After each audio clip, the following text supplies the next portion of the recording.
TFC spiritual ప్రేక్షకులకు స్వాగతం. ఈ వారం రాశిఫలాలు పరిశీలిద్దాం. ఓం హ్రీంకారాసన గర్భితా నలసికాం సౌహ క్లీం కళాం బిభ్రతీం సౌవర్ణాంబరధారిణీం వరసుధాధౌతాం త్రినేత్రోజ్వలాం వందే పుస్తకపాశమంకుశధరాం స్రగ్భూషితాముజ్వలాం త్వాం గౌరీం త్రిపురాం పరాత్ప్రకళాం శ్రీచక్ర సంచారిణీం. ఓం కృష్ణం వందే జగద్గురుం. ఓం శ్రీ దుర్గామలీశ్వరాభ్యాం నమః. శ్రీ రాధాకృష్ణాభ్యాం నమః. అర్జునం వందే జగదేక వీరం. ఈ వారం మనకి గ్రహస్థితులు ఏ ఏ రాసుల్లో ఉన్నాయో ఒకసారి చూద్దామండి. శని వక్రించి మీనరాశిలో, రాహువు మరి కుంభరాశిలో, కేతువు సింహరాశిలో, ఈ యొక్క శుక్రుడు 2వ తేదీ నవంబర్ 2 నుంచి తులారాశిలోకి వచ్చాడు. మరి నవంబర్ 16వ తేదీ వరకు కూడా రవి మనకి ఈ యొక్క తులారాశిలో నీచపట్టి ఉంటాడు. అలాగే ఈ యొక్క కుజుడు మనకు కావలసినటువంటి బుధుడు కూడా మనకి తులారాశిలో ఉన్నాడు. అయితే కుజుడు వృశ్చిక రాశిలో ఉన్నాడు. ఈ విధంగా ఉన్నటువంటి ఈ గ్రహస్థితిని బట్టి మనకి 12 రాశుల వారికి ఒక్కొక్కరికి ఏ విధంగా ఉందో చూద్దాం.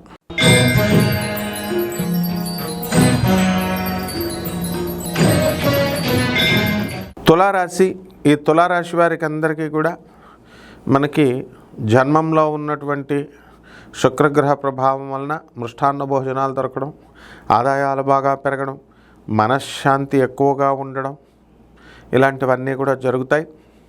అలాగే ధనస్థానంలో మరి ఈ యొక్క కుజుడు ఉండడం అద్భుతంగా మీకు ధనము పెరుగుతుంది.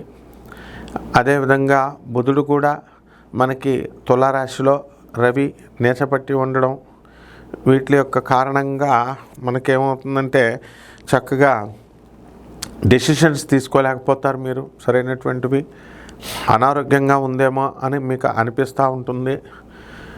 చిన్న చిన్న తలనొప్పులు, చిన్నవన్నీ కూడా మీకు కాళ్ళ నొప్పులు ఇలాంటివి జరగడానికి అవకాశాలు ఉంటాయి.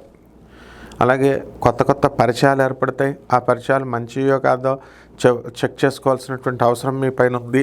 అలాగే నూతన వస్త్రాలంకరణాలు, నూతన ఆభరణాలు మీకు బంధువులు, మిత్రులు అందరూ తీసుకొచ్చి ఇవ్వడం, కోర్టు సమస్యల్లో ఇంతవరకు కదలనటువంటి ఫైల్స్ అన్నీ కూడా చక కదిలిపోవడం, ఇలాంటివన్నీ కూడా జరుగుతూ ఉంటాయి. నాటకాలు, సినిమా రంగాల్లో ఉన్నటువంటి వాళ్ళందరికీ కూడా మంచి ఛాన్సెస్ రావడానికి అవకాశాలు ఉంటాయి. జర్నలిస్టులు, యాంకర్లకి మంచి ప్రమోషన్స్ రావడానికి అవకాశాలు ఉంటాయి.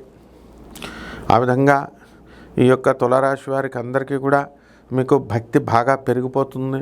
ఎప్పుడు పబ్బులు, రెస్టారెంట్లు అంటే తిరిగేటటువంటి మీకు చక్కగా ఈ యొక్క రాశి వారికి అందరూ కూడా లాభంలో కేతు ఉండడం ద్వారా చక్కగా గుళ్ళు, గోపురాలు తిరుగుతూ ఉంటారు. విదేశీ సంబంధమైనటువంటి వ్యవహారాల్లో మీరు చక్కగా ముందుకు వెళ్తారు. ఎక్స్పోర్ట్స్, ఇంపోర్ట్స్ బిజినెస్లు బాగా చేస్తారు. పరిహారాల దగ్గరికి వచ్చేసరికి ఈ యొక్క రాశి వారికి అందరికీ కూడా మనకి పంచమ రాహు ఉన్నాడు. రాహు బాలేదందువలన రాహు పూజలు చేసుకోండి. అదేవిధంగా ఈ యొక్క రవి నెచ్చపట్టాడు కాబట్టి రవి రాహువుల జపాలు చేసుకోండి. రవి స్తోత్రాలు, రాహు స్తోత్రాలు చదువుకోవాలా. రవికి కిలోంపావు గోధుమల్ని, ఎరుపు రంగు వస్త్రాలను ఇచ్చి పేద బ్రాహ్మణులకి మనము ఆదివారం నాడు ఉదయం కరెక్ట్గా 6 గంటలకి దానం చేసుకోవాలి. దశమహావిద్యల్లో ఒకటైనటువంటి మరి భువనేశ్వరి అమ్మవారి యొక్క హోమాన్ని మీ ఇంట్లో జరిపించుకోవడం, లేదా చక్కగా మీకు ఈ యొక్క భువనేశ్వరి మంత్ర జపాన్ని చేసుకోవడం ద్వారా బ్రహ్మాండంగా ఉంటుంది. శుభమస్తు.